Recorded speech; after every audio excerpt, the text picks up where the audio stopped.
என் சத்துருக்களுக்கு முன்பாக நீர் எனக்கு ஒரு பந்தியை ஆயத்தப்படுத்துகிறேன்.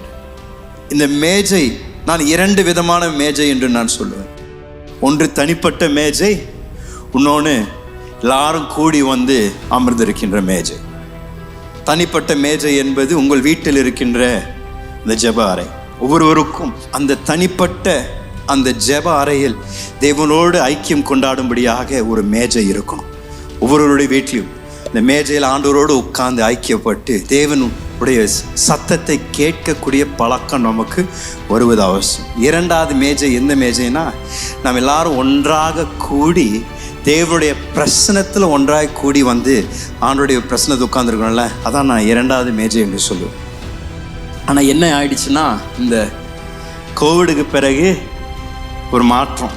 என்ன மாற்றங்க?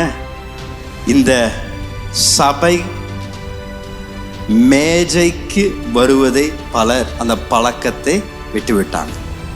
தனி மேஜையில் சாப்பிட்றாங்க, ஆனால் ஆண்டவருடைய பிரசனத்திற்குள் வந்து மற்றவர்களோடு கூட அமர்ந்திருந்து தேவனோடு கூட இருந்த ஐக்கியத்தை பலர் இன்றைக்கு இழந்து விட்டாங்க. இன்றைக்கி பலர் மாதத்துக்கு ஒரு தடவை, 3 மாதத்துக்கு ஒரு தடவை தேவனுடைய பிரசனத்திற்குள் வருகின்றார்கள். நான் என்ன சொல்லுவேன்னா, இதில் ஒரு பெரிய ஒரு இழப்பு ஏற்படுகின்றது.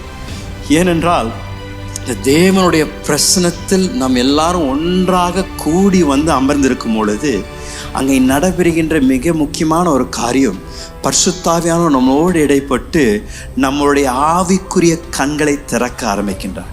நம்முடைய பார்வை கொஞ்சம் வித்தியாசமாக பார்க்க ஆரம்பிக்கின்றோம். நம்முடைய கண்கள் விசுவாச கண்களாக மாற்றப்படுகின்றது.